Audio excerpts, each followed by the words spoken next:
Ok, então, neste curso de Teologia Fundamental, vamos estudar o tema da divina revelação. Okay? O que significa? Porque a teologia, ela se baseia, de fato, na divina revelação. Né? Ou seja, é a divina revelação. Santo Tomás de Aquino, na primeira questão da Suma de Teologia, ele vai dizer, de fato, que os artigos de fé, ou seja, aquilo que foi revelado, que a Igreja nos ensina como revelado, são os princípios a partir dos quais o teólogo raciocina, reflete, ok? Então, eu diria que essa matéria aqui é a primeira, até do ponto de vista cronológico, pessoal, porque nós estamos agora tentando entender justamente o centro da teologia, que é a divina revelação. O que significa revelar? O que é a revelação? É claro que é um mistério, né? A divina revelação, com a nossa mente, nunca conseguiremos abranger totalmente. Tomás de Aquino, ele diz que dentre as inteligências, a inteligência humana é a menor de todas as inteligências, né? Então, nunca vamos conseguir abranger totalmente o conteúdo da divina revelação. Sempre permanece sendo um grande mistério a divina revelação. Mas é importante conhecer o que Deus revelou, o que é esse ato de revelação, porque é a partir daqui que vocês irão fazer teologia, a partir dos dados revelados, né? Santo Tomás de Aquino, por exemplo, ele diz que, assim como as ciências, as diversas ciências, elas partem de algumas premissas que são primeiras, né? Então, por exemplo, a biologia estuda os seres vivos, né? A vida, o próprio nome da ciência já diz, né? O estudo da vida, seres vivos. Portanto, a existência de seres vivos é um dos princípios a partir do qual a biologia procede na sua investigação. A biologia não fica especulando se existe ou não a vida, ou nem sequer ela se especula o que é a vida. Ela simplesmente já dá por suposto esses primeiros princípios a partir dos quais ela vai raciocinar, vai progredir na reflexão, né? A teologia também, como qualquer outra ciência, procede a partir de uns princípios, né, que são primeiros, que são os dados revelados, que nós falamos, em outras palavras, que são os artigos de fé. Ou seja, aquilo que Deus revelou e que a igreja ensina como revelado por Deus, né? São esses princípios a partir dos quais a divina revelação procede, né? E a teologia, se faz teologia baseado na divina revelação. Gostaria aqui de apresentar para vocês um pouco o conteúdo do nosso curso. Okay? O nosso curso vai abranger esses tópicos principalmente. Alguns deles eu vou levar um pouquinho mais de tempo, outros serão talvez mais rápidos, mais breves de abordar, mas nós veremos esses 4 tópicos principais ao longo do nosso curso. Então, hoje farei uma introdução, né? Depois veremos o que é a revelação nas Sagradas Escrituras. Então, uma primeira aproximação através do que é a divina revelação na Sagrada Escritura, como tem sido feito, né, como a Escritura fala sobre esse Deus que se revela. Depois o magistério da Igreja, o que ele ensina sobre o tema da revelação. E também veremos, importantíssimo, a revelação na Dei Verbum, que de fato peço que ao longo dessa semana leiam a Dei Verbum do Concílio Vaticano II. Se encontra o texto facilmente na internet, no site do Vaticano, em outras páginas, vão encontrar com muita facilidade a Constituição Dogmática do Vaticano II. Obrigado aqui. O Francisco Tiago compartilhou conosco também o texto, agradeço. A Dei Verbum é Constituição Dogmática do Vaticano II. Né? O Vaticano II tem 2 constituições dogmáticas. A maioria são ou constituições pastorais ou decretos. Né? As 2 constituições dogmáticas é sobre a revelação e as escrituras, a Dei Verbum, e depois a Lumen Gentium, do Vaticano II. Né? Pois bem, veremos depois como se deu o processo de redação das Sagradas Escrituras no seu texto e também o problema da inspiração das Escrituras. As Escrituras, elas são divinas porque são inspiradas por Deus. Então, tentar entender o tema da inspiração. Dentro também ainda da Sagrada Escritura, o tema da canonicidade. Quais são os livros canônicos e por que estes mesmos são canônicos e outros não? Então, por exemplo, na igreja primitiva, nos primeiros séculos, algumas igrejas titubeavam quais livros eram canônicos e quais não. Havia igrejas, por exemplo, que liam na liturgia o texto do pastor de Hermas, como se fosse um texto canônico. Havia igrejas que lia a carta de Clemente Romano aos Coríntios, como um texto canônico. Né? Então, a igreja foi discernindo qual texto era canônico, visto que inspirado, e qual não. Né? Então, nós veremos aí também o problema da canonicidade das Escrituras, os textos canônicos, os textos apócrifos, o tema da verdade bíblica, a interpretação das Escrituras na igreja, a importância também da tradição no processo de comunicação da divina revelação, critérios para discernir a tradição apostólica, um pouco a função do magistério nessa transmissão, e depois entraremos, né, temas das definições de fé, ou seja, o dogma, né, as proclamações de fé, o tema dos dogmas da nossa fé. Né, vai ser também um tema abordado no nosso curso. Uma vez que Deus se revela, uma vez que Deus fala ao ser humano, da parte do ser humano, exige uma resposta. E essa resposta é dada pelo ser humano no ato de fé. Ou seja, o ser humano está chamado a crer na palavra de Deus revelada. Deus se comunica, Deus fala sobre si mesmo e, portanto, o ser humano está chamado a responder com a fé. Mas vejam, muitas vezes eu diria, a maioria de nós nunca parou para pensar o que é a fé, né? Se eu perguntasse, assim, a esmo, o que é a fé, muitos de nós teríamos dificuldades em definir a fé, né? Ou teríamos talvez uma definição parcial do que é a fé. E veja, é uma palavra tão usada, tão corriqueira, é do nosso linguajar comum, né? Mas muitas vezes não entendemos bem o que é a fé.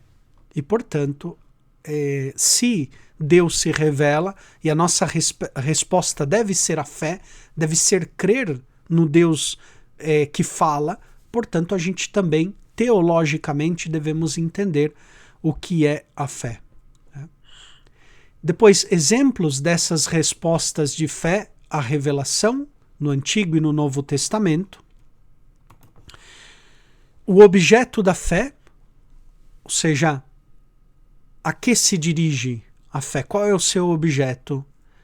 O seu ato e depois também a essência da fé E em último lugar, não sei se aparece aqui no slide, talvez corta, em último lugar, em 15º lugar, ações contra a fé, que é possível também ir contra a fé, né? Agir contra a fé. Esse vai ser o conteúdo geral do nosso curso. Espero que ao final da nossa caminhada todos vocês tenham uma noção mais clara desses tópicos que eu quero desenvolver ao longo do nosso curso.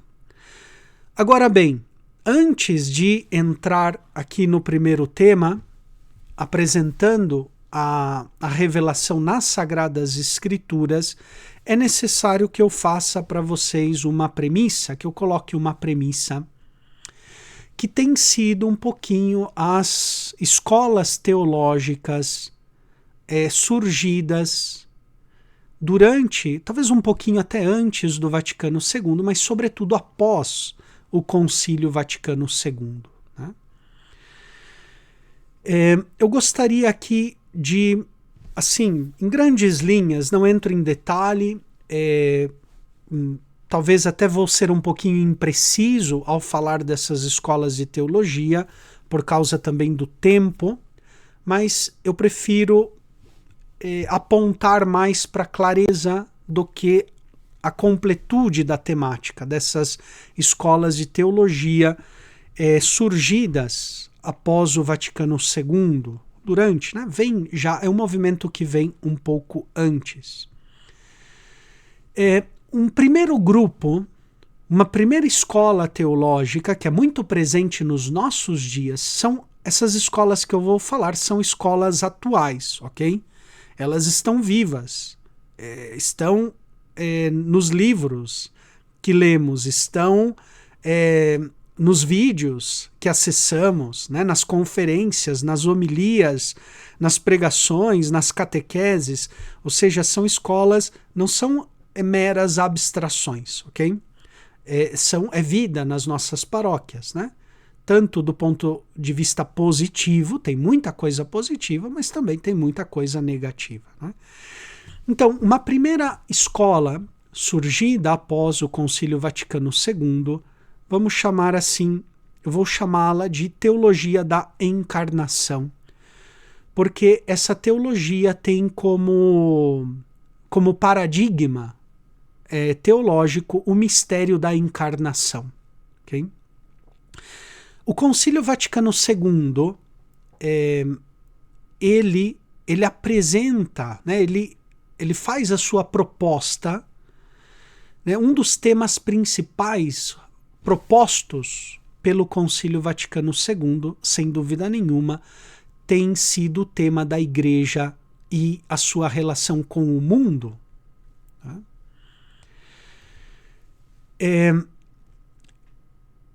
E nós temos alguns documentos do Concílio Vaticano II que vão diretamente nessa linha.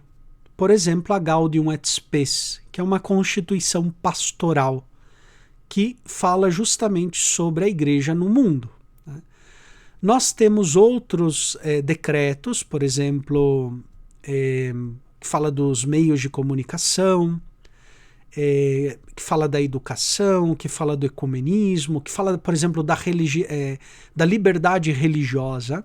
Aqui penso sobretudo nesses dois, na Gaudium et Spes, a relação da igreja com o mundo, e depois também a Dignitatis Humanae, que fala da liberdade religiosa. São documentos do Vaticano II que vão muito nessa linha. Os padres conciliares, refletindo, eles se deram conta, né, que o mundo estava andando numa direção, digamos assim, estava se distanciando daquilo que a igreja propunha, né, ensina. Né? Então, os padres conciliares no Vaticano II vão refletir sobre o papel da igreja no mundo, né? Uma espécie de diálogo com o mundo moderno, vendo o que há de positivo, de bom nas culturas. Por exemplo, tem o decreto sobre ecumenismo nas religiões, o que há de bom na sociedade, né, na vida social, no agir político, etc. Né? Foi uma das, digamos, das demandas do Concílio Vaticano II, né? E ela surge, obviamente, um pouco antes do Vaticano II. Né? Agora, essa tendência de apontar, né, ou seja, um diálogo com as realidades mundanas, existe uma teologia que eu chamo assim, poderíamos chamar de teologia da encarnação. Né? Ou seja, o verbo ele se faz carne, ele se encarna, assume a nossa natureza, portanto assume a nossa linguagem, o nosso modo de ser, de pensar. Ou seja, Deus nos falou com palavras humanas em Jesus. É uma lógica da encarnação. Então, essa teologia, assim chamada teologia da encarnação, vai tentar operar dentro dessa lógica. Assim como o verbo se fez carne e falou com a nossa língua, né, de modo humano, assim também a igreja no mundo deve olhar o que há de positivo nas culturas e inculturar, ou seja, encarnar a mensagem do evangelho naquilo que há de bom, aproveitar o que há de bom dentro dessa lógica da encarnação. Tá? Obviamente, essa postura teológica tem muitos aspectos positivos, né? A gente vê na idade dos padres da igreja, os padres da igreja fizeram precisamente isso.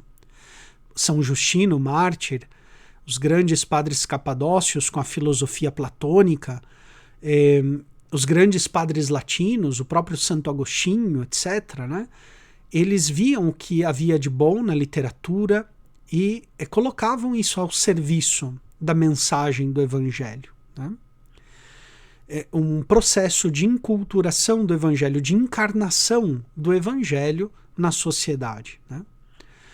Obviamente, esse diálogo com o mundo também tem um grande perigo, né? E de fato se nota nessa tendência da teologia, digamos assim, da encarnação, dialogar tanto com o mundo que a igreja perca a sua própria identidade, ou seja, a igreja se confunde depois com o pensar e com o sentir do mundo. Tem sido uma tentação também nessa vertente. Né? Então, essa vertente tem alguns teólogos, até mesmo protestantes, que vão nessa linha da teologia da encarnação, como Barth, no começo do século passado, o próprio Bultmann vai muito nessa linha, e dentro da teologia católica gerou até mesmo a teologia da libertação, né? Uma tentativa de encarnação da mensagem nas realidades sociais do dia a dia, né?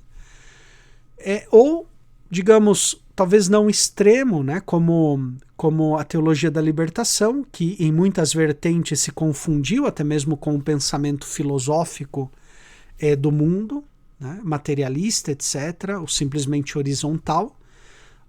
Se fala às vezes da teologia do povo, né? Também muito em voga na América Latina, teologia do povo como um lugar teológico, né? Ou seja, os teólogos vão investigar nos assim chamado loci theologici, né? Os lugares teológicos, que em primeiro lugar, sem dúvida nenhuma, as Sagradas Escrituras, a liturgia da igreja, a catequese da igreja, a tradição, são lugares teológicos onde o teólogo faz a sua reflexão, né? A partir do qual ele faz a reflexão. Essa teologia da encarnação, nessa vertente da teologia do povo, vê também o povo como um lugar teológico, né? Ou seja, Deus vai se encarnando na história, né? Na história humana, ou seja, ele não é simplesmente um Deus longínquo, mas ele se faz presente na nossa história. Né? Vejam, aqui eu não quero dar um juízo digamos assim, unívoco, né? Isso é certo, isso é errado. tem coisas muito boas nessa teologia da encarnação e também, né, tem limitações. Devemos reconhecer que existem limites essa teologia da encarnação. É importante a igreja dialogar, né?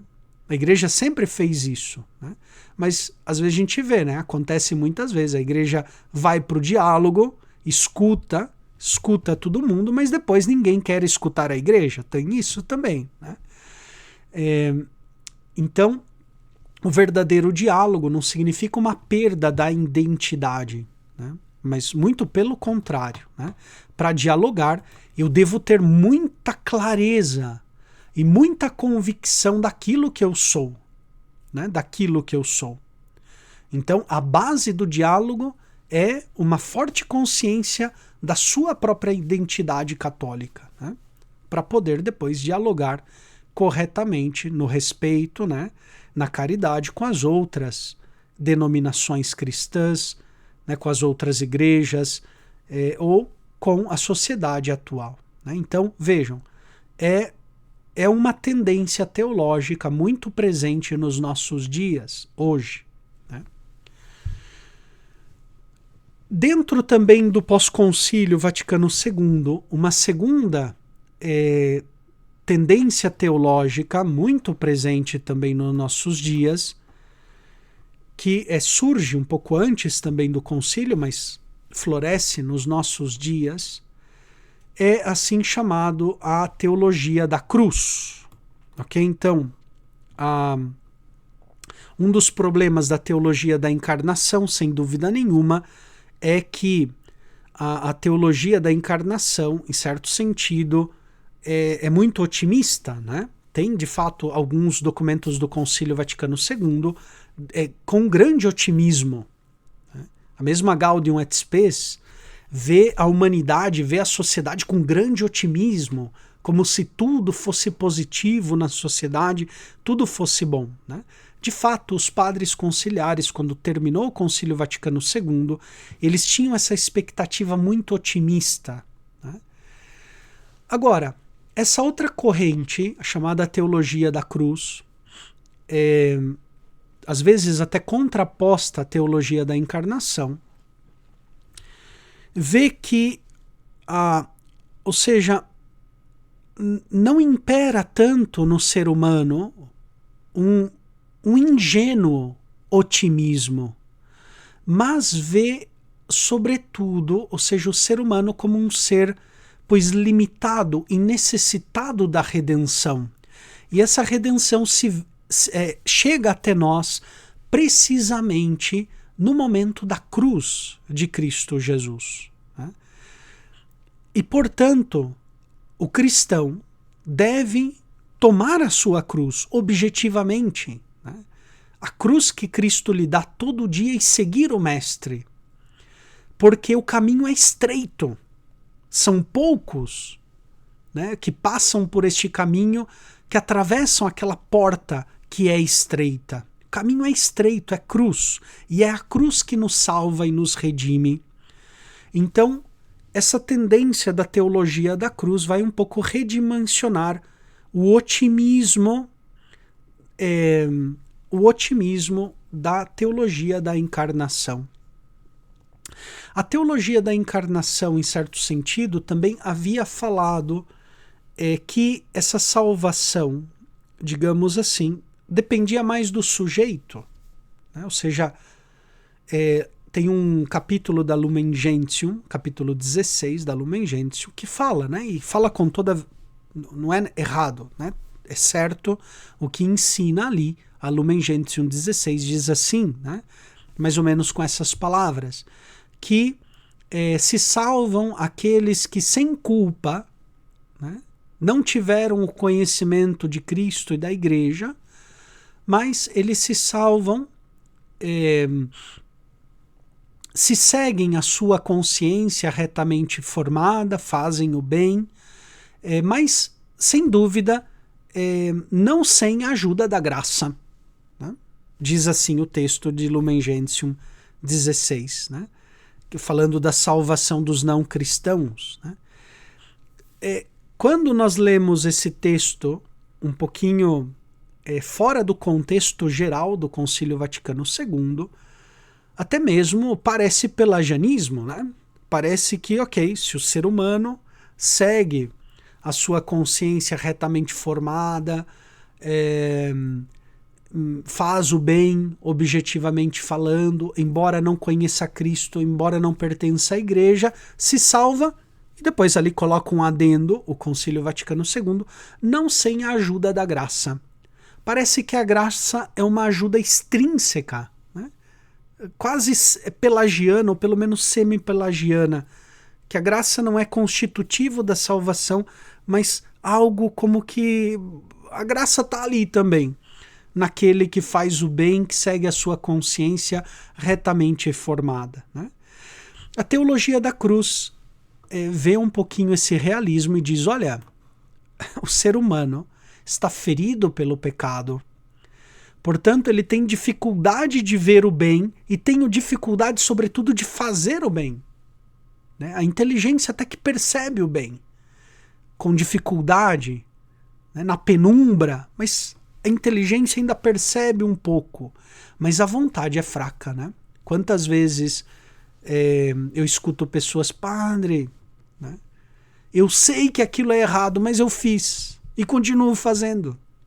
Sei que não deveria, mas faço, né?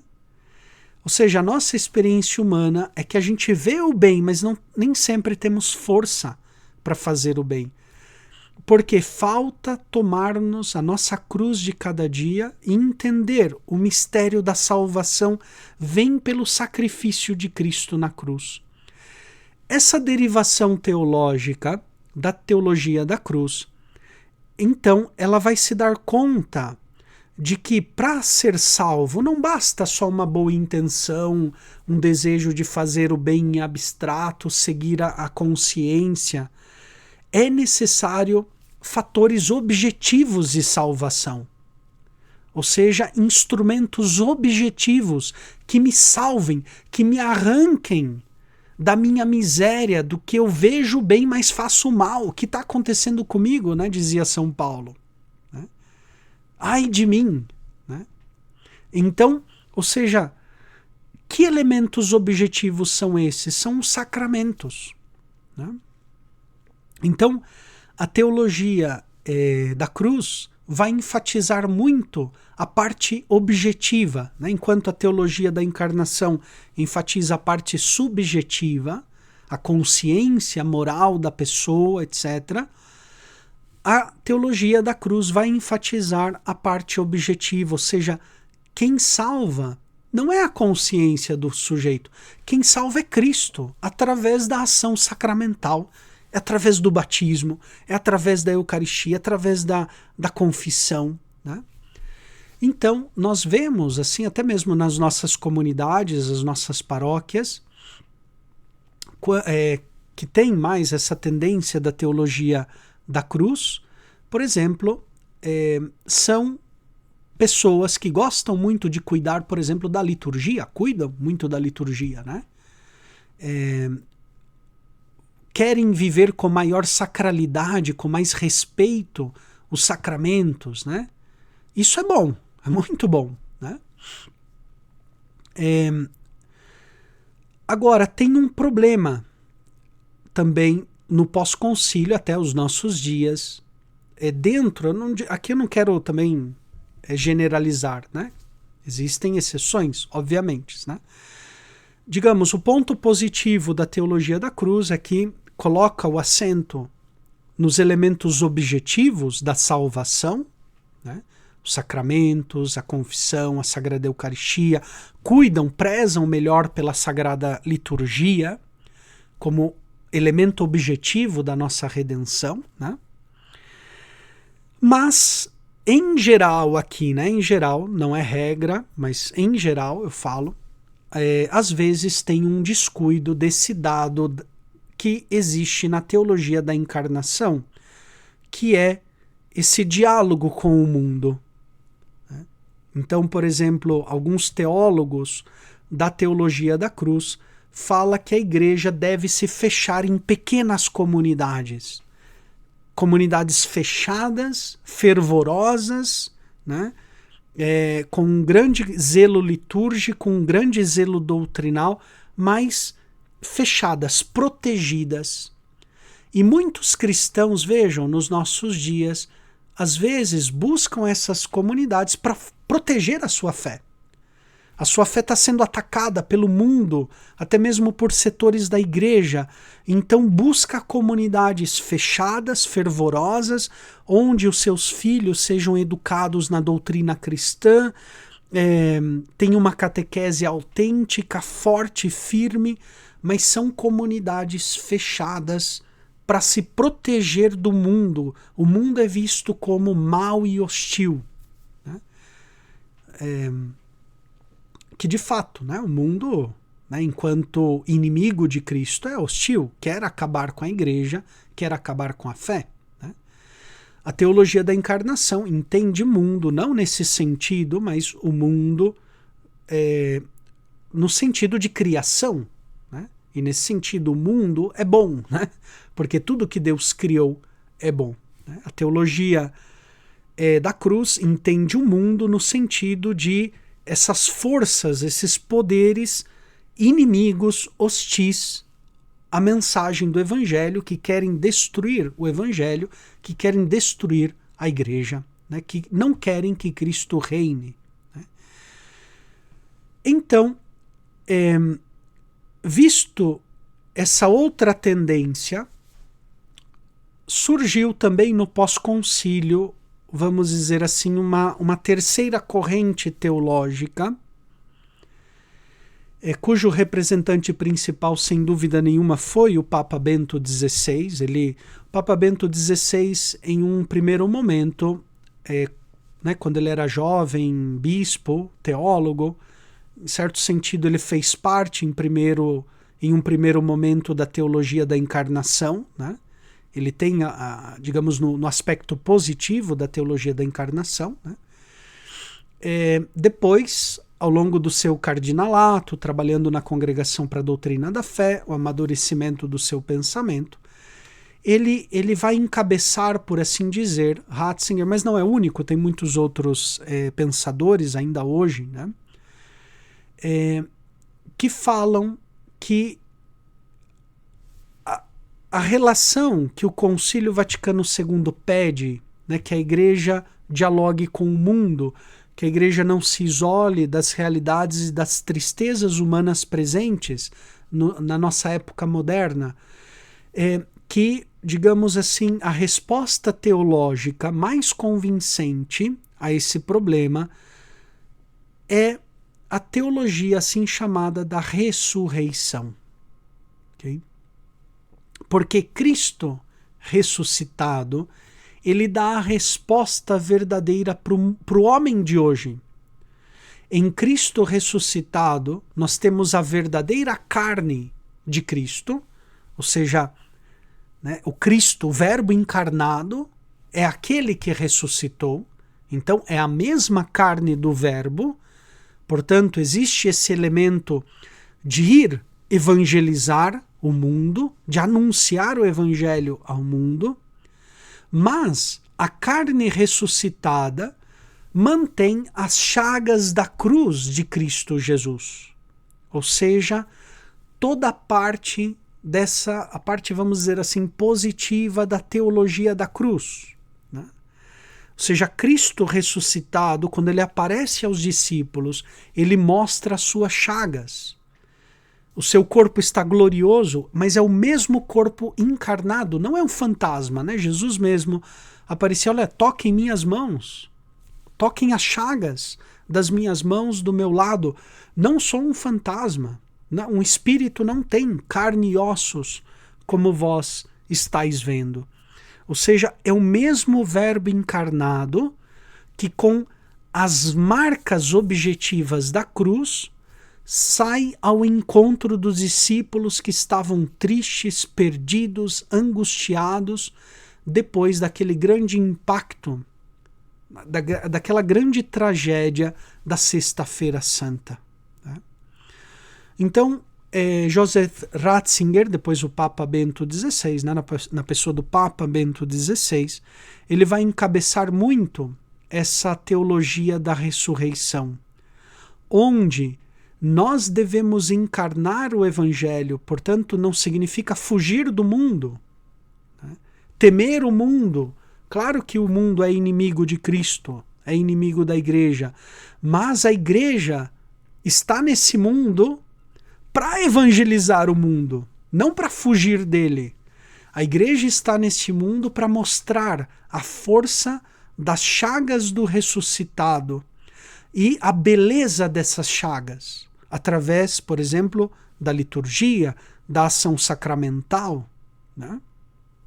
Então, ou seja, a igreja vai encarnar o mistério da cruz do Senhor, mostrando a vitória de Cristo sobre a morte e sobre o mundo. Cristo venceu o mundo, venceu venceu o mal, e na humanidade ressuscitada de Cristo nós temos também o desígnio, o plano de Deus sobre nós mesmos, né?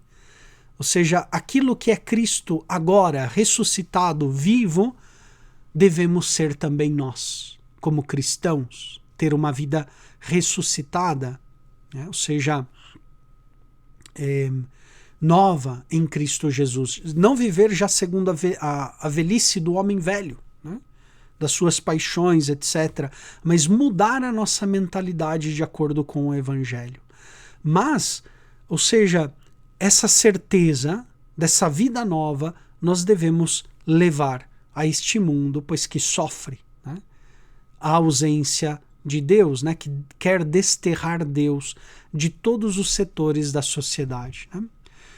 Então vejam, essas 3 escolas de teologia, ou se vocês quiserem tendências teológicas, estão muito presentes nos nossos dias e com certeza vocês vão encontrar nas suas comunidades paroquiais, em grupos, né?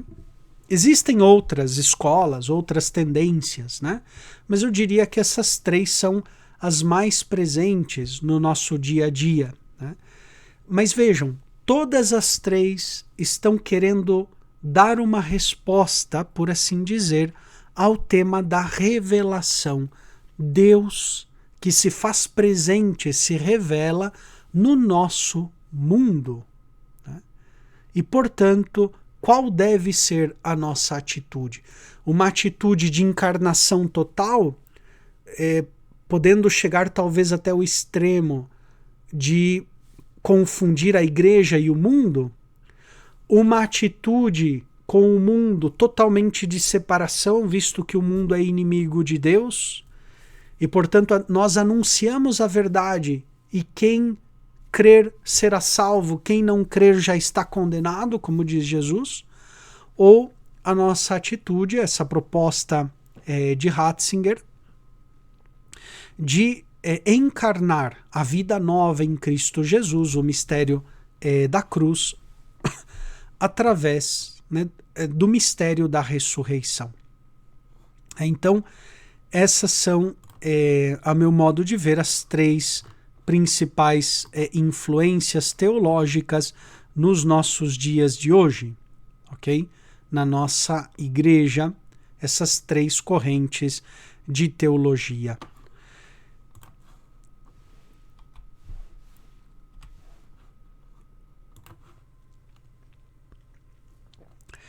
Ok, então, abordando o primeiro aspecto que eu gostaria de mencionar com vocês, para entendermos o que é a divina revelação, primeiramente vamos abrir as Sagradas Escrituras. Vamos entrar nas Sagradas Escrituras.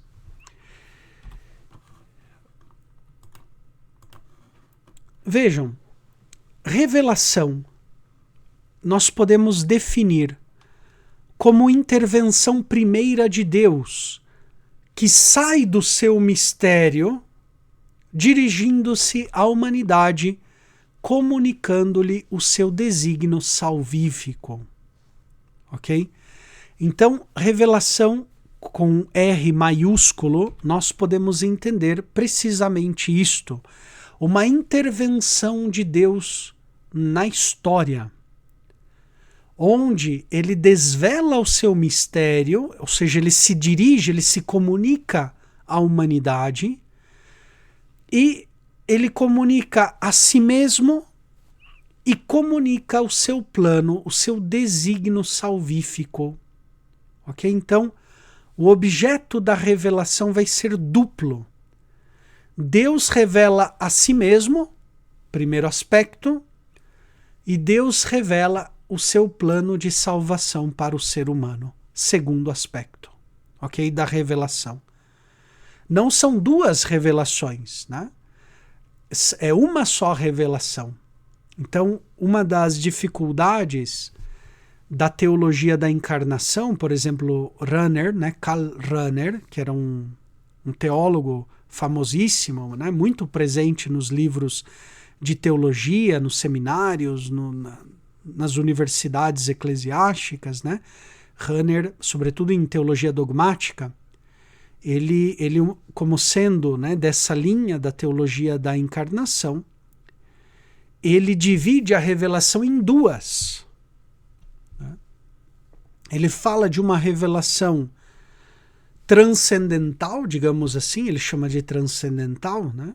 Que é aquela que Deus se revela através da consciência moral e, portanto, Deus pode se revelar a todos os povos, de todos os lugares, de todas as línguas. E depois uma outra revelação que Rahner chama de categorial, que é aquela revelação histórica de Jesus, né? Jesus histórico que veio a este mundo, que nos falou do Pai, etc., que é uma revelação dos cristãos. Né? Na verdade, olha só, não existem duas revelações.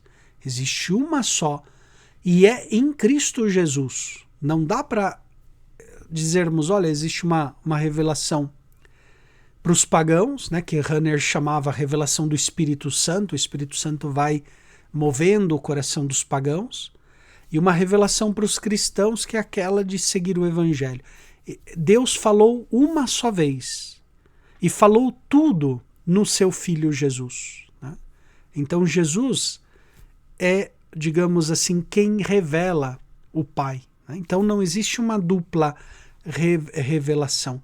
Mas a revelação, digamos, tem dois aspectos. Deus fala de si mesmo e, portanto, fala do seu plano de salvação para a humanidade.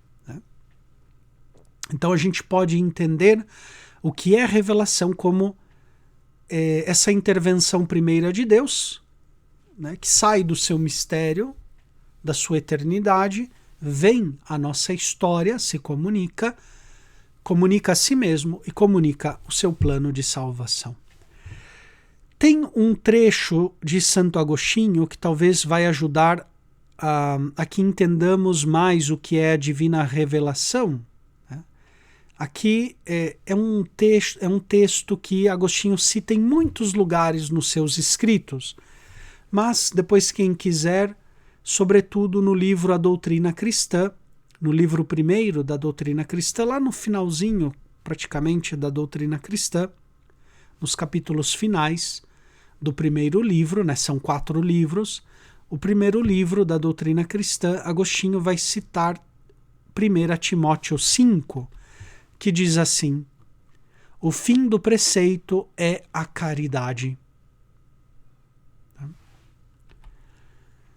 Agostinho entende preceito, lei, né? Preceito é a lei, como sinônimo de escritura, ou seja, da Bíblia, a palavra de Deus. A Bíblia é a lei, é o preceito, né, a lei de Deus, vamos dizer assim, concretizada no seu escrito, né, na Bíblia. E olha só o que diz São Paulo a Timóteo. A finalidade do preceito é a caridade. Ou seja, para Agostinho, quando ele comenta 1 Timóteo, capítulo 1, versículo 5, ele entende que o fim das Sagradas Escrituras, que é a lei, né, de Deus, é a caridade. Em outras palavras, pessoal, para que vocês entendam, para que entendamos todos melhor. Ou seja, por que Deus se revela e depois nós temos revelado na sua palavra através das Sagradas Escrituras? Por quê? Qual é a finalidade das Escrituras? É a caridade. Ou seja, Agostinho vai dizer que todo fim, toda a finalidade das Escrituras é nos levar ao amor de Deus e ao amor do próximo. Amar a Deus sobre todas as coisas e amar o nosso próximo por amor de Deus. Né?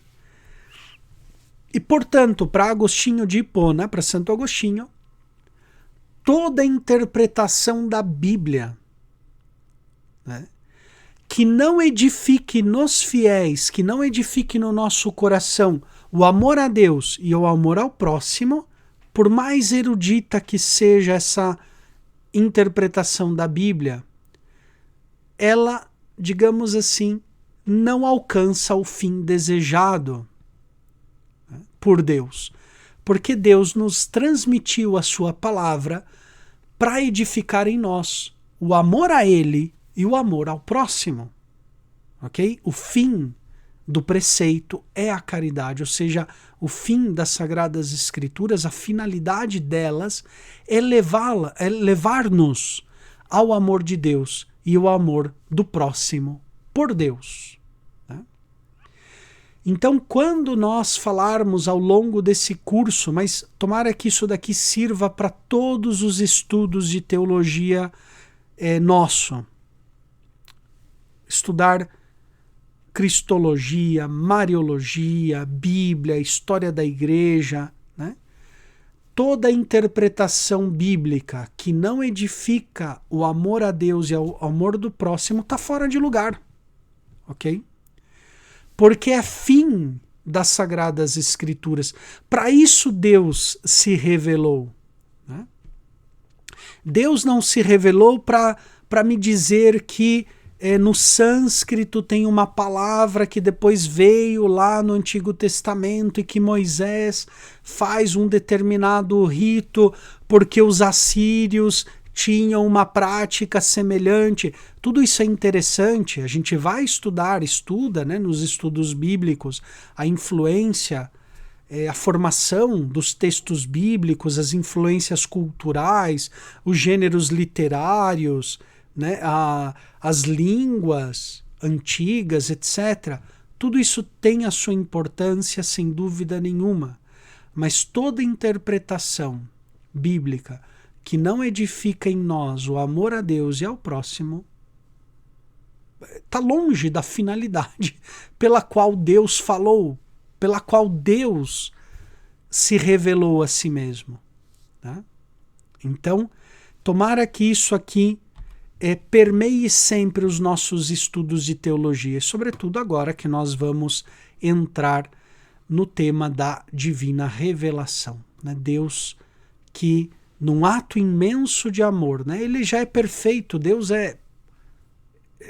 não lhe falta nada, né? Ele não precisa de nós, ele já é a suma felicidade, mas Deus quis criar-nos e comunicar quem Ele é para nós. E quis, através dessa comunicação, nos levar até Ele salvar. Né? Ou seja, vejam quanto é o amor de Deus por nós, né? Quanto Ele nos ama. Porque sendo já completo, perfeito em si mesmo, não necessitando das suas criaturas, Ele quis criar-nos e ao mesmo tempo quis nos levar até Ele, vindo ao nosso encontro, falando-nos através de Cristo Jesus. Né? Portanto, o fim do preceito, sem dúvida nenhuma, como diz São Paulo a Timóteo, é a caridade. Né? Então, Deus ele fala justamente para que nós conheçamos que Ele é amor, Deus caritas est, Deus é caridade, Deus é amor, e para nos levar a este amor. Né? Portanto, a revelação cristã é a automanifestação e autodoação de Deus em Cristo Jesus na história. como história, com a mediação da história, isto é, com a mediação dos acontecimentos ou gestos interpretados pelas testemunhas autorizadas por Deus. A Dei Verbum vai abordar também esse tema: como é possível que a revelação de Deus nos tenha chegado através de palavras humanas, de mediadores humanos, né? Às vezes tem pessoas que têm dificuldade, né, de admitir mediadores da nossa fé, né? Mas a própria Bíblia está escrita através de mediações também humanas, né?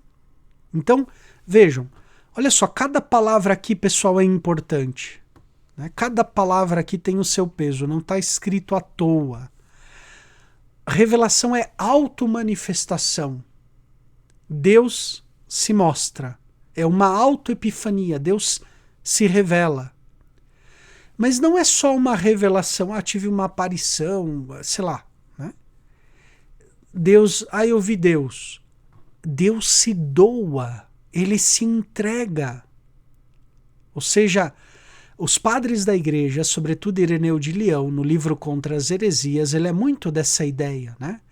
Deus se revelou no Antigo Testamento, através daquelas aparições angélicas, a sarça ardente. Deus interveio na história para habituar o homem a viver com Deus e para que Deus também se acostumasse a viver com o homem. Já pensando na futura encarnação do Verbo, essa ideia de Santo Ireneu de Leão é fantástica, né? Ou seja, todo o Antigo Testamento é uma revelação, mas eu diria ainda mais, é uma revelação de doação.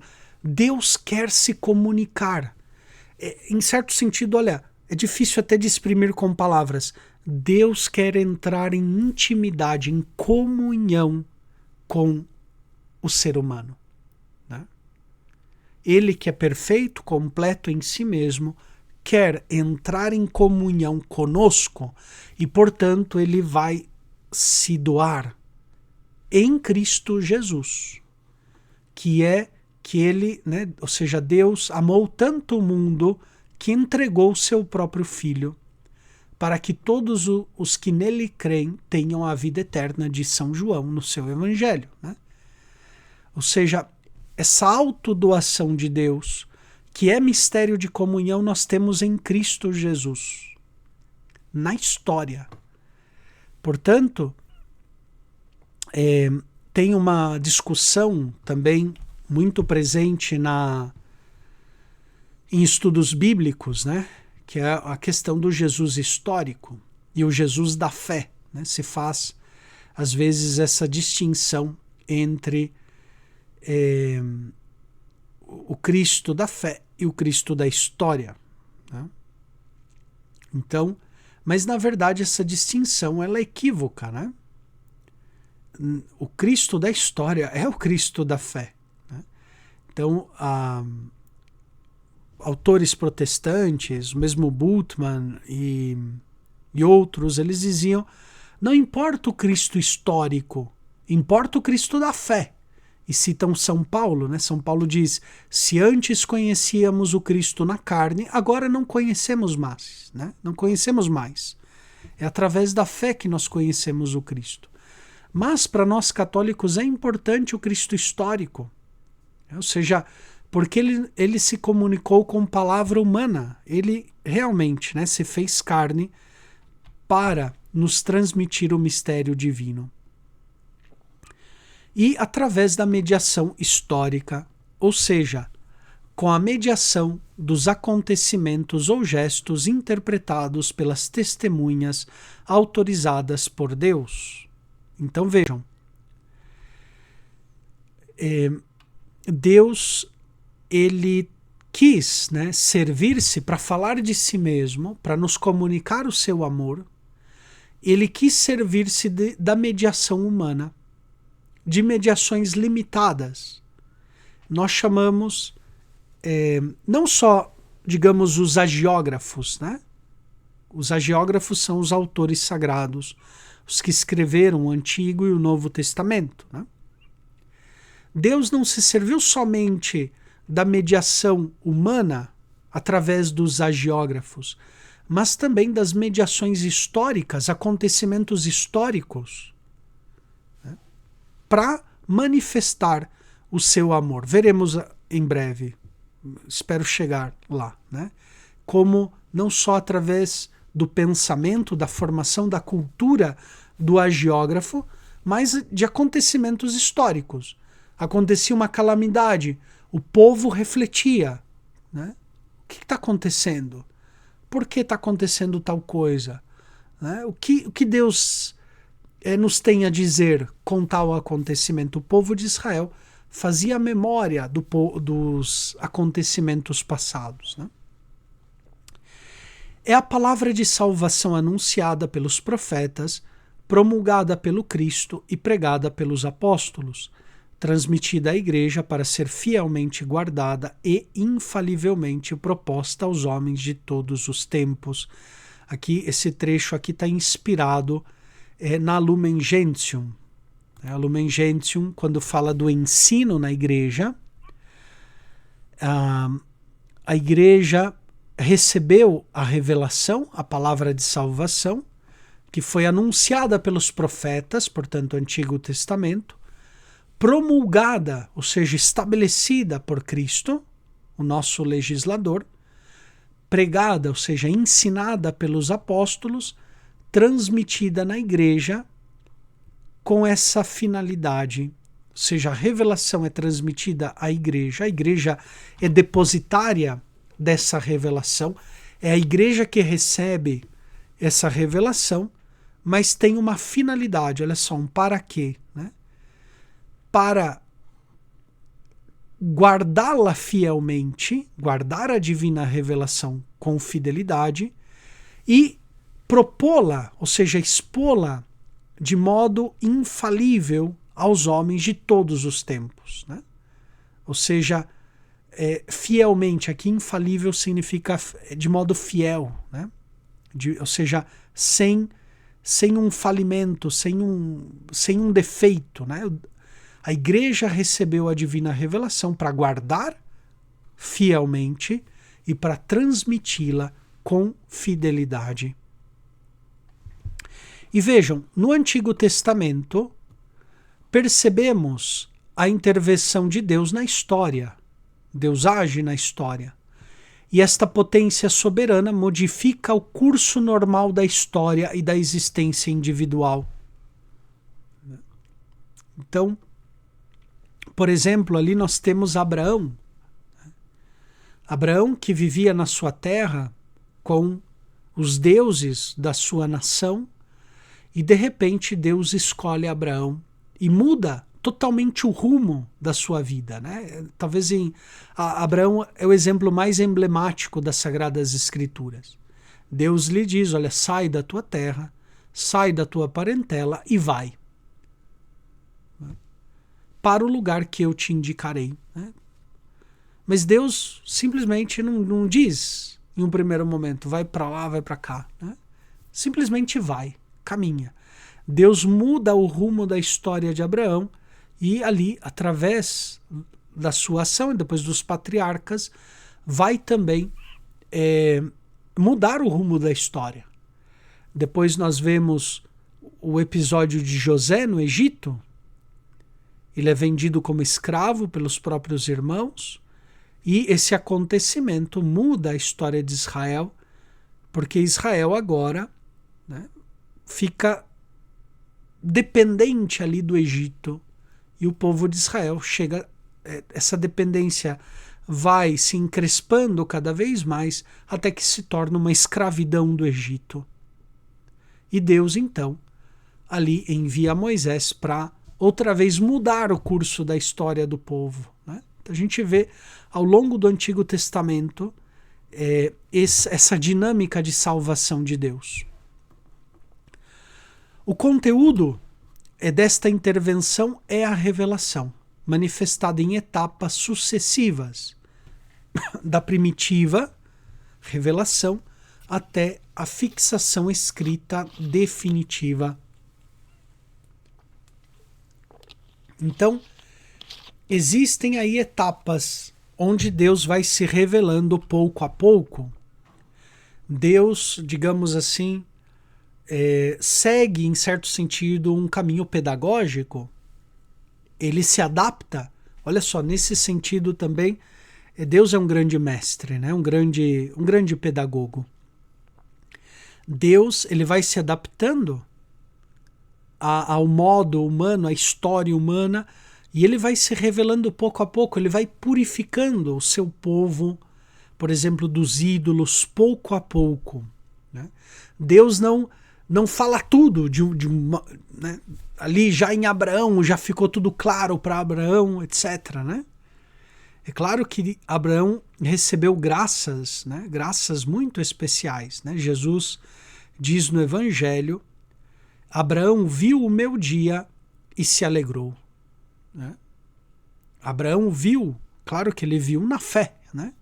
Viu que se realizaria a promessa e se alegrou que Deus é fiel e cumpre as suas promessas. Né?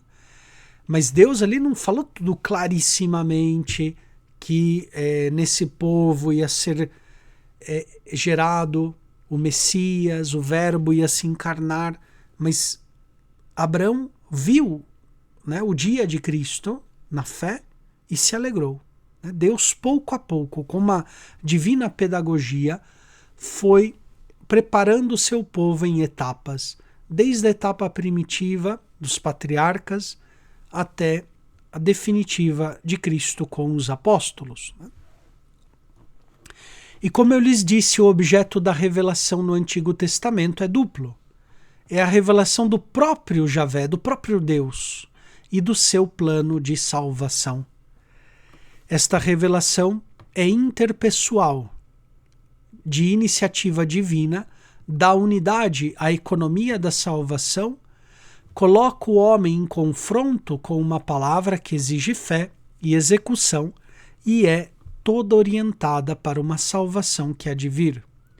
O homem só deve escutar e obedecer pela fé. Né? Então, olha só, é uma revelação interpessoal. Não é assim, digamos, um livro que caiu do céu. Né? O Deus, digamos assim, mandou um correio eletrônico, mandou um e-mail, falou, tá aí, né? É isso daqui que vocês têm que seguir. Não é, digamos, uma comunicação impessoal. Muito pelo contrário, é interpessoal. Parece que Deus sempre vem ao encontro como se Deus mendigasse algo do ser humano. Né? Ele que é completo, perfeito, sumo bem, suma felicidade em si mesmo. Ele vem na nossa história como que querendo estabelecer uma amizade que no Antigo Testamento é chamado de aliança. Né? Uma comunhão, uma aliança com o ser humano. Né? O Antigo Testamento vai enfatizar muito esse aspecto dessa revelação interpessoal. Deus, pessoa, se comunica com o ser humano, imagem e semelhança de Deus. Portanto, também pessoa, como Deus, né? Que são as três divinas pessoas. Né? Então, é uma comunhão interpessoal. Deus quer fazer uma aliança de comunhão de amor com o ser humano. Né?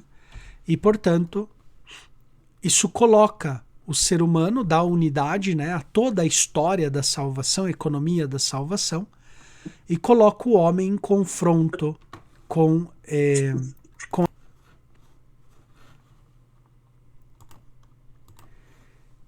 Quais são essas etapas, então? Pois aqui, sem dúvida nenhuma, né? Vocês conhecem, são pessoas de fé, sem dúvida nenhuma, vocês conhecem as etapas dessa revelação. Né? Aqui, simplesmente eu gostaria de enfatizar alguns aspectos do ponto de vista da teologia importantes para nós, né? Que é o seguinte: Primeiramente, nós temos já na origem uma revelação divina no Gênesis. Deus se dá a conhecer, né? Ali mesmo, aos nossos primeiros pais. Diz o livro do Gênesis, por exemplo, que Deus passeava, né, com Adão e Eva na brisa da tarde, do entardecer. Né? Ou seja, olha só, o autor bíblico está usando imagens humanas, né, palavras humanas, para comunicar uma grande verdade. Né? Ou seja, já no início da criação, Deus se comunicava com Adão, com os nossos primeiros pais, em uma atitude de amizade, de intimidade. Como alguém que passeia com um amigo, né, no entardecer, né, naquele crepúsculo, naquela luz suave da tarde, na brisa da tarde, né, já indicando, pois, essa intimidade que Deus quer ter com o ser humano. E o próprio pecado não interrompe a revelação. Né? Em certo sentido, não quebra a aliança com Deus, a amizade. Deus outra vez vai entrar na história do ser humano e se vai fazer presente, né, depois do pecado. Nós temos, por exemplo, a aliança com Noé. Toda a humanidade se havia desgarrado da verdade de Deus. E Deus envia o dilúvio para purificar a humanidade, mas ao mesmo tempo ele não se esquece da aliança, né, com o ser humano e faz, digamos assim, do ponto de vista concreto, né, a primeira aliança concreta ali já com Noé, depois do dilúvio. E Deus elege também Abraão. Aqui vai se concretizar justamente essa aliança através de um povo. E Deus promete uma descendência a Abraão, ok? Aqui, olha só, quando nós lemos, né, é interessante quando a gente volta a ler as Sagradas Escrituras, voltamos a ler o Gênesis depois dos estudos de teologia, né, nos dizem muitas mais coisas, né? Quando nós lemos o ciclo de Abraão, né, todo o relato ao redor de Abraão, fica claro que para Abraão Deus faz uma promessa que é a sua descendência, ou seja, Deus lhe promete que ele vai ter uma descendência. E Abraão vê ali a dificuldade, né, porque pois, ele já era de idade avançada, a sua mulher também, etc. Né? Mas Deus é fiel à sua palavra e depois a sua mulher dá à luz ao seu filho Isaque, né, filho da promessa de Deus. E dali vai se formar, né, depois Isaque gera Jacó. Jacó é o pai das 12 tribos de Israel, né, que assim constitui definitivamente, pois, esse povo. Né. Quando o povo de Deus está já formado através da descendência de Abraão e se torna escravo do Egito, Deus então refaz a aliança com o povo. Agora, olha só, né? Deus havia feito uma aliança com Noé. Poderíamos também dizer uma aliança com Adão, né? Uma aliança com Noé, uma aliança com Abraão. Agora, Deus faz uma aliança com o povo de Israel. Né? Antes, vamos dizer assim, eram uma aliança com os patriarcas, né? Agora Deus faz uma aliança com o povo no Monte Sinai.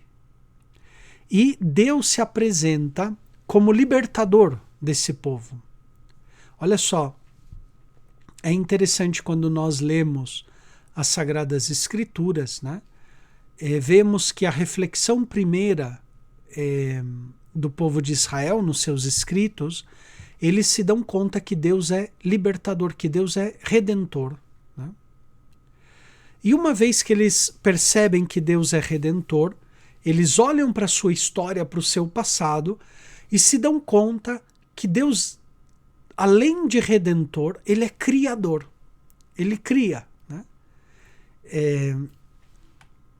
E, portanto, aí tem o livro do Gênesis, né? o ciclo dos patriarcas, Abraão, Isaac, Jacó, etc.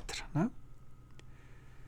Então Deus forma o seu povo, estabelece profetas, né? Que chamam o povo à justiça e à fidelidade, à aliança, a servir a Deus. Né? Tem aquele trecho de Josué, né? Antes de entrar na Terra Santa, Josué renova de novo a aliança com o povo, a lei com o povo, e diz: e aí? Né? Estamos prestes a entrar na Terra Prometida. O que vocês querem? De uma vez por todas, querem servir aos deuses que os vossos pais serviram, os deuses dos amorreus, dos hititas, jebuseus? Ou querem servir ao Senhor? Decidam-se agora, uma vez por todas, antes de que entremos na Terra Santa. E o povo diz: longe de nós, né? Servirmos a outros deuses e abandonarmos o Senhor. Né? Porque Josué, né, antes ele tinha dito, porque, né, vocês escolham, eu e minha casa, nós vamos servir ao Senhor. Né? E aí o povo diz: nós também serviremos ao Senhor. Né? Então, ou seja, Deus, através dos profetas, vai estar continuamente convidando o ser humano a voltar a essa aliança de comunhão, de amor com Deus nosso Senhor. Né? Essa vai ser uma constante no Antigo Testamento, sobre essa perspectiva. Né? E depois, nós temos aquela, digamos, né, os livros deuteronômicos, por exemplo, o próprio livro de Josué, o livro do Deuteronômio, toda, em certo sentido, a literatura histórica está muito influenciada sobre o tema da lei, da aliança. Né? Deuteronômio significa segunda lei, né? Uma outra lei, uma segunda lei, ou seja, Deus outra vez, né, vai enfatizar. E a literatura, os escritos históricos, né, Josué, livro dos reis, né, livro das crônicas, os livros históricos da Sagrada Escritura, a palavra de Deus faz a história e se torna compreensível. Né? Ou seja, o povo de Israel peca, Deus envia juízes, envia profetas, depois envia os reis, primeiro Saul, para levar o povo até Deus. Depois Saul abandona a fidelidade a Deus, então Deus escolhe Davi e ali renova de novo a aliança com Davi. E promete a Davi, assim como tinha prometido a Abraão, uma descendência, né, que reinará para sempre. E aí, né, toda a descendência real, etc. Agora, acontece uma coisa que muda outra vez. Se lembra que eu falei, né, no comecinho dessa aula, se vocês vão lembrar, eu falei para vocês que Deus, ele se serve de mediações humanas, mas também históricas, de acontecimentos históricos. Né? Houve um fato que foi importante até mesmo para a formação do Antigo Testamento, que foi o exílio da Babilônia. Né? A maioria dos textos que nós temos da Sagrada Escritura, a grande maioria deles foram escritos no período ou do exílio da Babilônia ou no pós-exílio da Babilônia.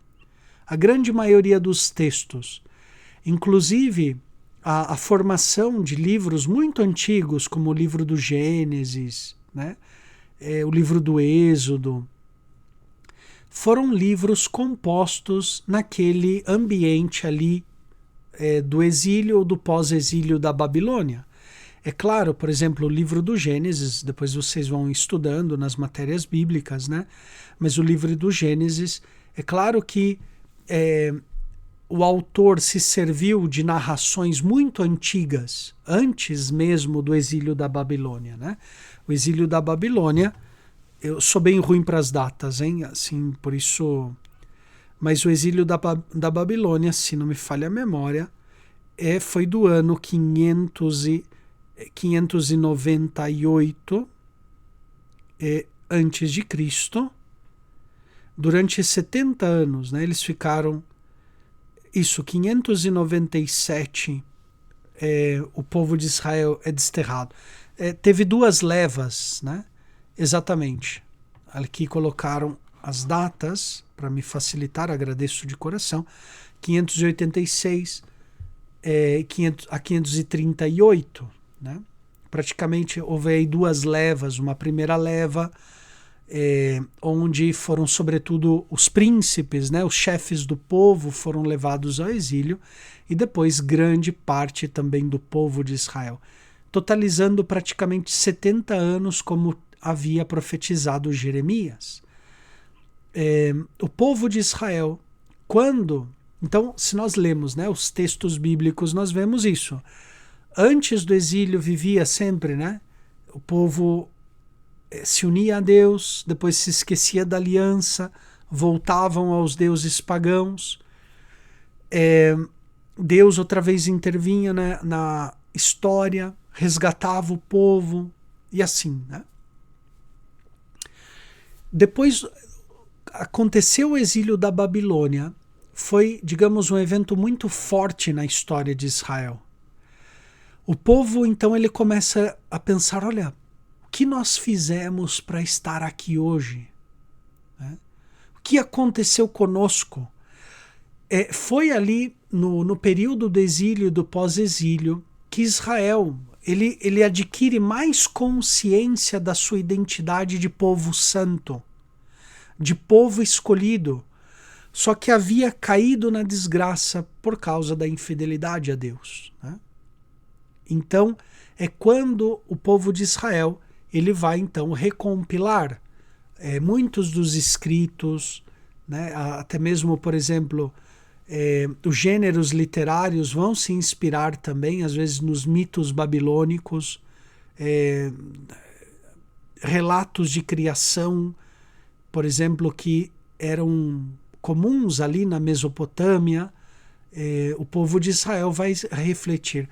Só que com um porém, eu diria uma característica que diversifica muito os escritos do povo de Israel dos escritos da mitologia babilônica, mesopotâmia, etc., né?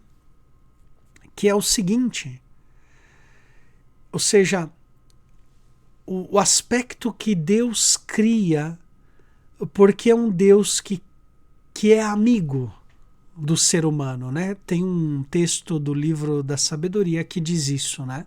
Amigo do homem, Deus, amigo do homem. Deus que tem esse aspecto de amizade. Se você lê, por exemplo, os relatos de criação ou plasmação, né, do ser humano nas mitologias babilônicas ou mesopotâmicas, tem lá também, né? Por exemplo, que o ser humano é criado do barro, etc., mas é muito diferente, porque o ser humano é criado do barro para servir aos deuses. Em certo sentido, os deuses criam seus servidores, seus escravos. Né? Jesus diz no Evangelho, eu não vos chamo servos, eu vos chamo amigos. E quando nós lemos os relatos, até mesmo os relatos mais antigos, né, da plasmação do homem do lodo da terra, que Deus sopra suas narinas, o faz por causa da amizade com o ser humano. Né? É outra coisa, ou seja, é algo impensável pela filosofia humana e pela mitologia humana. Um Deus que quer ser amigo do ser humano. Né? Não tem algo igual em todos os relatos religiosos das outras culturas, ou seja, é algo único na história da revelação, né? Às vezes eu digo isso porque muitas vezes em teologia a gente escuta alguns professores, né, que fazem os estudos históricos críticos e então vejo, olha, isso daqui do livro do Gênesis, o autor estava inspirado na mitologia mesopotâmica, que também tem um relato parecido, ou por exemplo a Torre de Babel aparece também na cultura ali daquela região da Mesopotâmia, porque eles tinham umas torres chamadas tal, né? Então a Torre de Babel ali é o autor sagrado dialogando com essas culturas. Ok, né?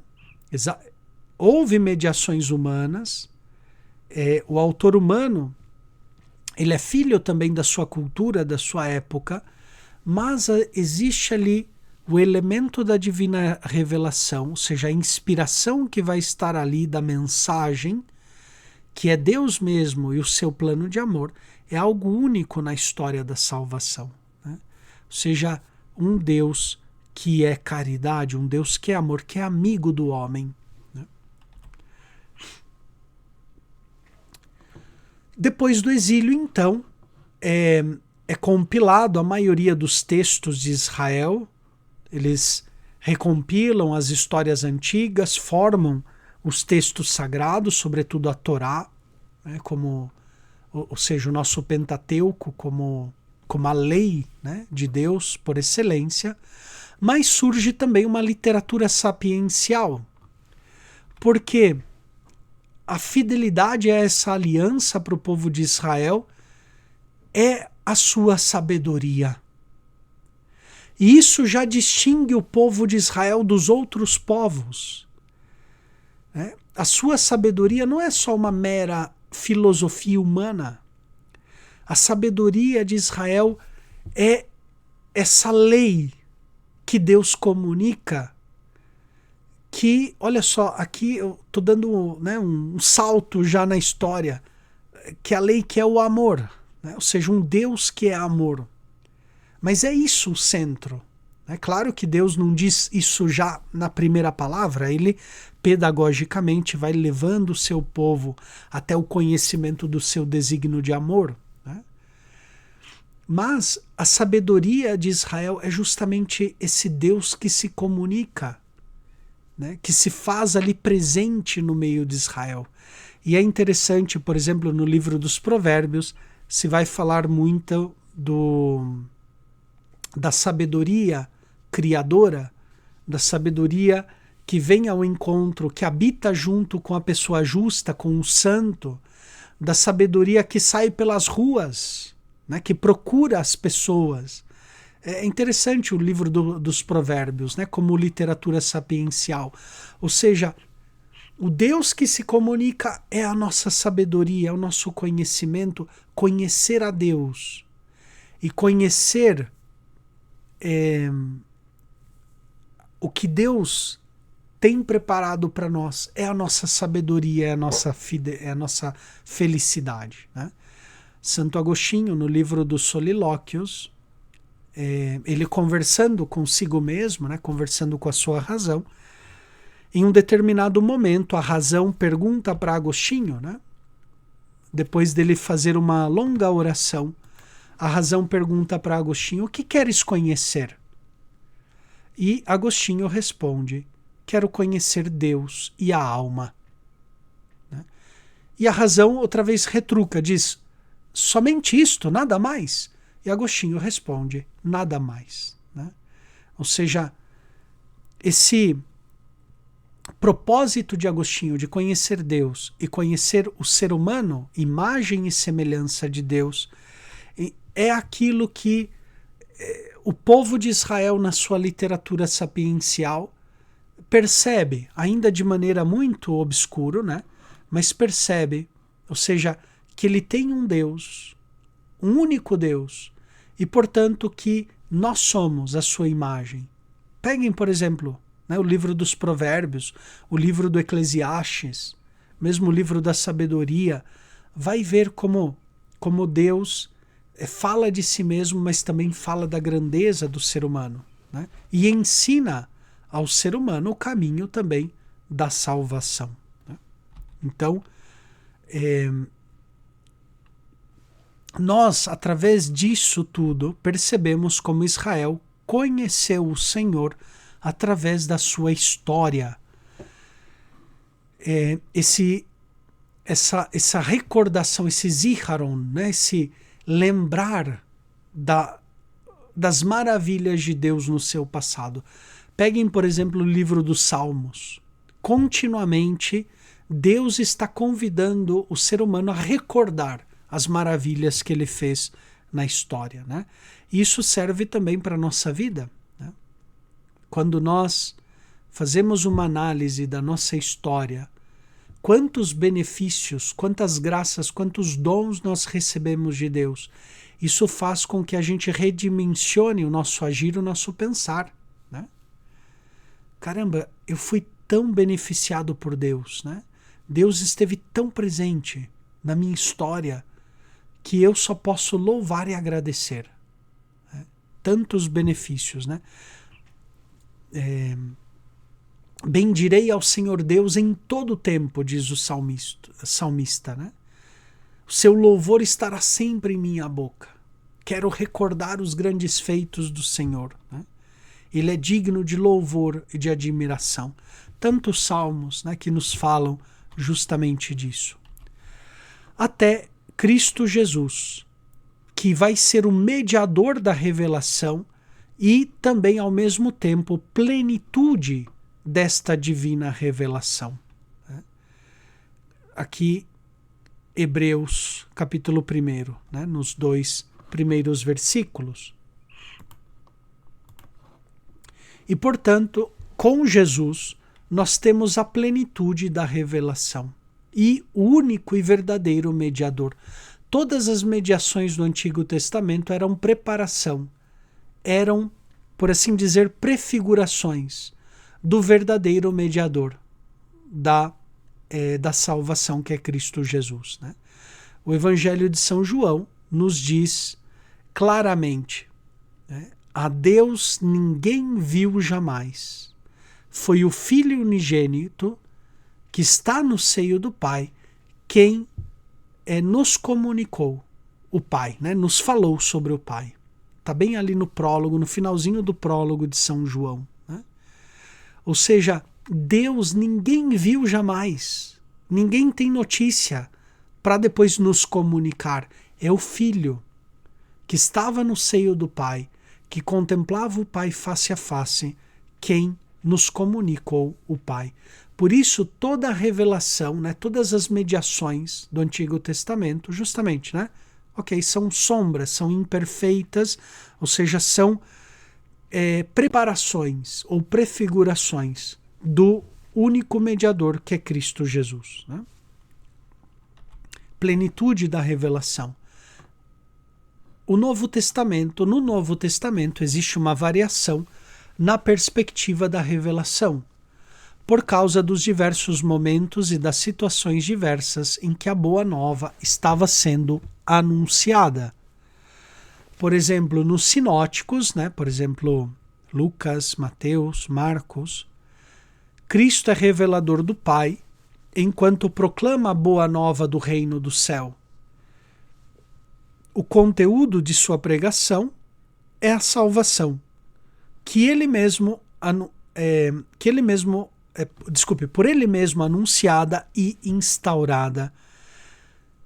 Jesus é o anunciador do reino, nele o reino se realiza, né? Então, os evangelhos sinóticos vão enfatizar essa revelação no sentido da boa nova do reino, a pregação do reino, anunciar a boa nova do reino. E a mensagem do reino está ligada a uma mensagem de salvação, né?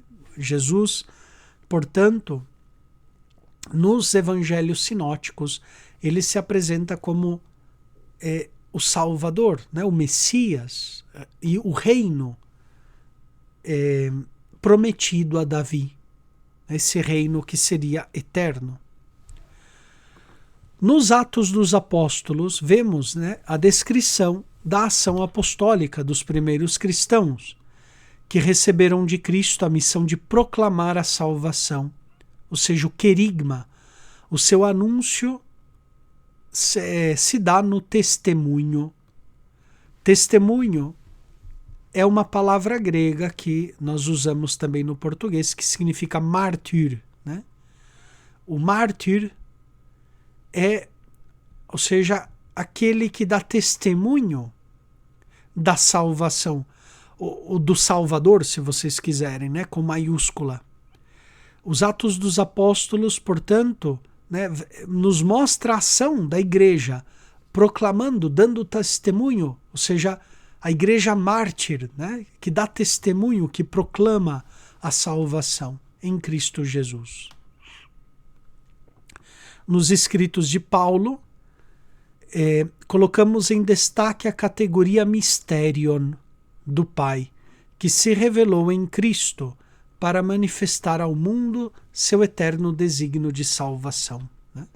Então, o mistério que estava escondido em Deus, que foi proclamado pelos profetas e pelos apóstolos, esse mistério, pois é aquele que Paulo agora anuncia, proclama, né, como mistério, e mistério de salvação.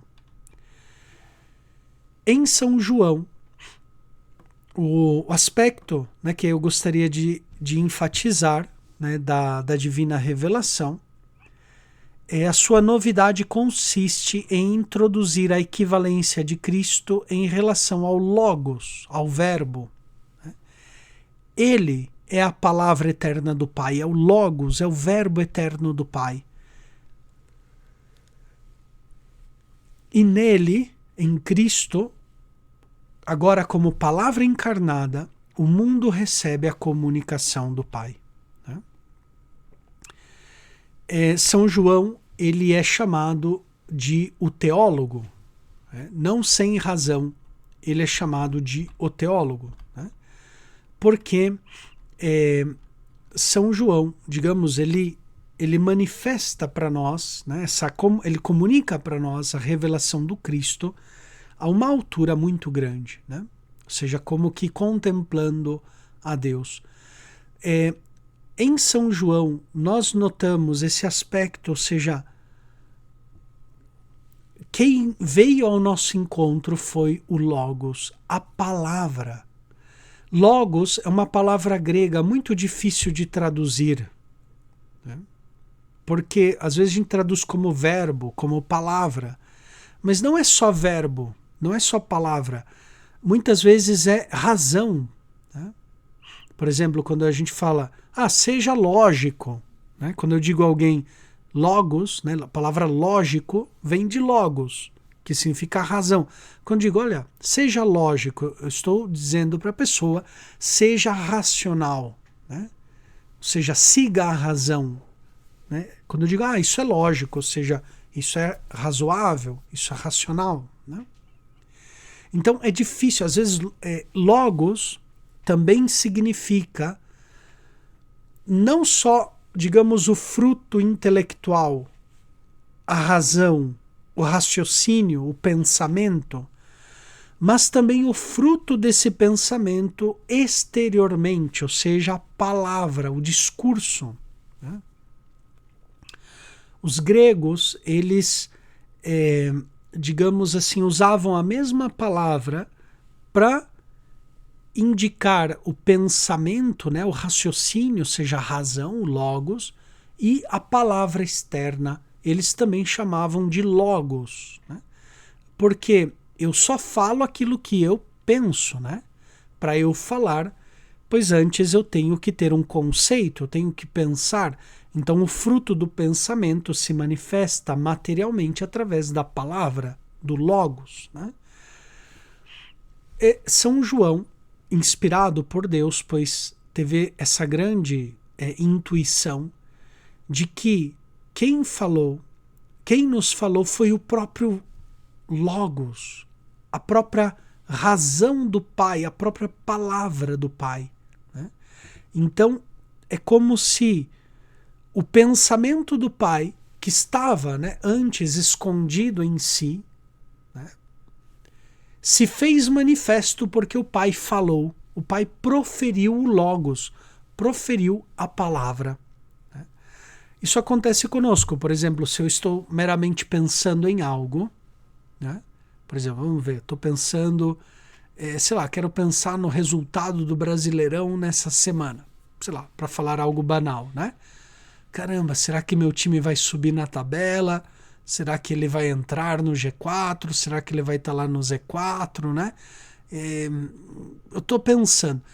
Ninguém sabe o que eu estou pensando, a não ser que eu exprima isso em palavras, ou seja, eu comunique em palavras. Olha só que maravilha da grandeza da percepção de São João, né? O Verbo eterno, pensamento do Pai, ou seja, palavra interna do Pai, que o Pai pensou desde toda a eternidade, ou seja, esse pensamento que é Ele mesmo, agora, na plenitude dos tempos, Deus, num ato de comunicação da sua riqueza interior, agora, digamos assim, é como se ele abrisse os lábios e pronunciasse toda a sua palavra em Cristo Jesus. O Logos se faz carne e habitou no meio de nós, né, para comunicar todo o amor, ou seja, toda a riqueza de Deus, aquilo que Paulo chamava de mysterion, todo o mistério de Deus, ou seja, todo esse pensamento, esse Logos infinito, rico, né, que é da mesma natureza do Pai, ou seja, tudo que o Pai é, ele derrama no Filho eternamente, ele comunica eternamente no Filho, e agora Deus o enviou, né, pronunciou esse verbo, assumindo a nossa humildade, a nossa fragilidade humana, e nos veio comunicar toda essa grandeza, essa riqueza do Pai. Né? E não só comunicar, falávamos que a revelação também é autodoação, e portanto também é comunhão. Deus quer entrar em comunhão conosco. Né? Então, claro, aqui, por questão de tempo, não dá para citar todos os textos ali. Eu gostaria, né, de ter citado dos sinóticos, citado os textos de Paulo, de São João, do Antigo Testamento, etc. Mas eu acho que para esse nosso primeiro encontro é suficiente que vocês tenham um pouquinho essa linha, né, de raciocínio, um pouco o segmento, o andamento da revelação ao longo da história, até chegar, vamos dizer assim, ao teólogo São João Evangelista, onde ele entende o mistério do Verbo e comunica, eu acho que de maneira sublime, né? Acho que melhor, de modo mais diáfano, creio que quase impossível, né? Para a nossa mentalidade humana, Deus se comunica o seu mistério de amor. Por isso São João, né, que é aquele discípulo amado que reclinou o peito, que reclinou a cabeça no peito de Jesus, que escutou o coração de Jesus, portanto, teve uma intimidade profunda com o Verbo encarnado, é o discípulo do amor, né, das cartas de São João, amai-vos uns aos outros como eu vos amei. Né? Quem ama cumpriu, né, a lei, etc. As cartas de São João, o Evangelho, vai enfatizar muito esse aspecto, porque ele teve esse contato, entendeu a comunicação de Deus com o homem, ou seja, entendeu a revelação em Cristo Jesus, que é o Verbo eterno. Né? Então, eu acho que também nos ajuda a tentar fazer esse itinerário nos nossos estudos bíblicos. Né? Aqui estamos apresentando a parte bíblica, mas tentar fazer esse itinerário de comunicação, comunhão, desde o livro do Gênesis até o Apocalipse. Né? O Apocalipse já aponta também, digamos, para as realidades últimas, né? Que ainda acontecerão, a vida eterna, etc. mas é sempre um mistério de amizade e de comunhão entre Deus e o ser humano.